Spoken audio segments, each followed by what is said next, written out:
para quem trabalha ou pretende trabalhar com saúde aqui no Brasil, tem uma coisa que é a base de tudo: entender o SUS. E é isso que a gente vai fazer aqui. Vamos mergulhar juntos na história, nos princípios, em como o Sistema Único de Saúde funciona. A ideia é entender não só o porquê dele ser a conquista social tão gigante, mas principalmente como tudo isso mexe com o nosso dia a dia no atendimento. Olha só o nosso caminho. A gente vai começar lá atrás, para ver como era a saúde antes do SUS. Depois vamos ver a luta que deu origem a ele, o grande marco da Constituição de 88 e os pilares que sustentam tudo. Aí, a gente cai na realidade, com as conquistas e os desafios, e fecha pensando no nosso papel nisso tudo. Vamos lá. Então, para a gente entender de verdade o tamanho da importância do SUS, a gente precisa voltar um pouquinho no tempo. Imaginar como era o Brasil antes de 1988. E olha, era um cenário bem diferente.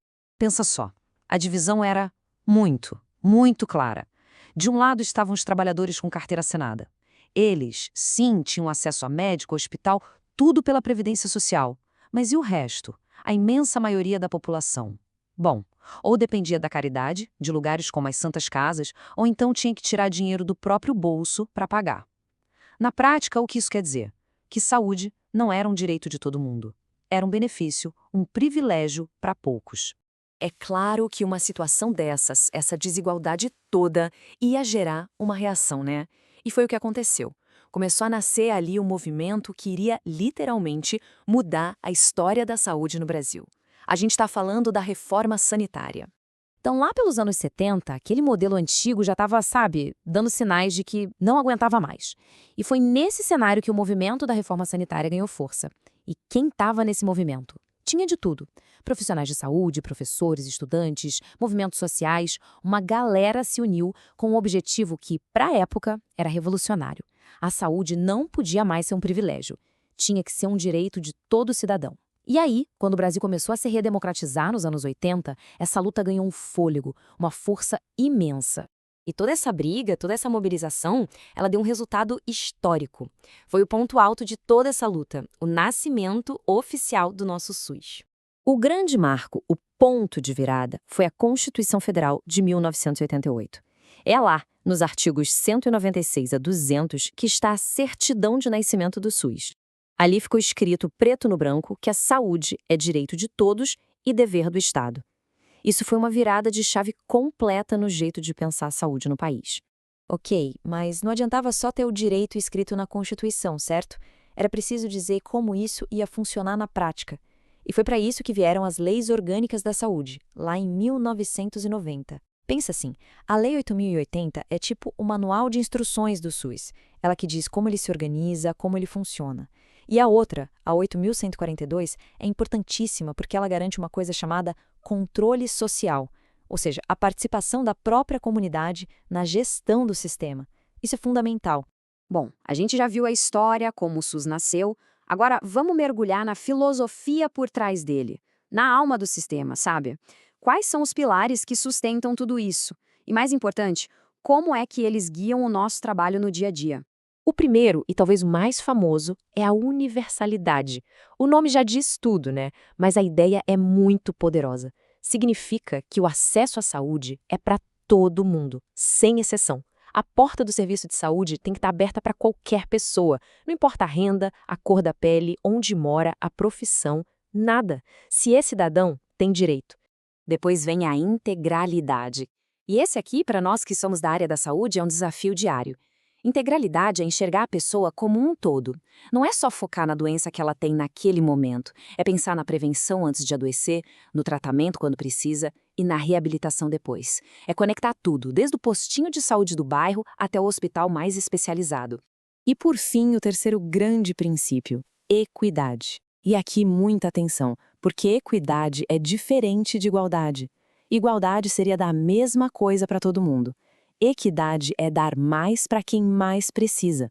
É entender que as pessoas e os lugares têm necessidades diferentes. Então, a gente precisa investir mais onde a carência é maior.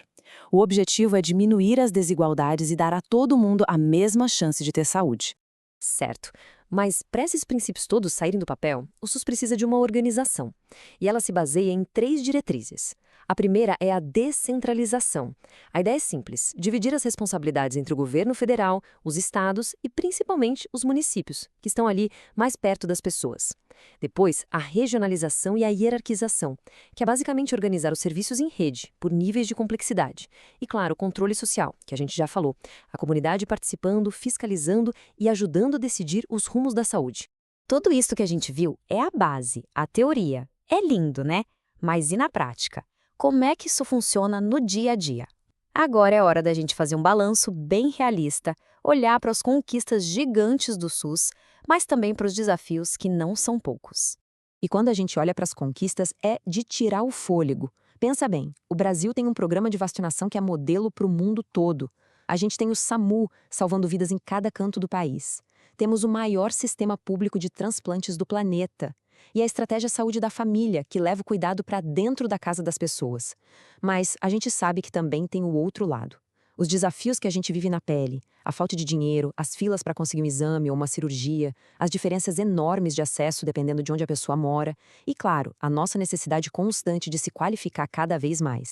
E tudo isso nos traz para a nossa reta final e para a pergunta mais importante, talvez. No meio dessa realidade tão complexa, com tantas vitórias e tantos problemas, qual é o nosso papel?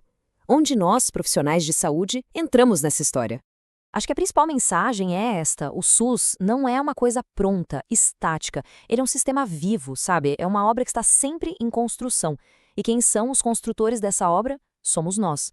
Principalmente quem está ali, na linha de frente, no dia a dia do cuidado. Então, a reflexão que fica é: como é que a gente pega tudo isso, universalidade, integralidade, equidade, e aplica no atendimento de cada pessoa que chega na nossa frente? Como é que saber de toda essa história, de toda essa luta, muda o jeito que a gente trabalha e nos transforma em peças-chave para fortalecer esse sistema? E para fechar, a gente volta para a frase que é a essência de tudo isso. Ela resume a luta, o propósito, a nossa missão. No fim das contas, defender o SUS, construir o SUS, um pouquinho a cada dia, é a nossa forma de garantir que a saúde no Brasil seja de verdade um direito de todos. E que nunca, nunca mais volte a ser um privilégio de poucos.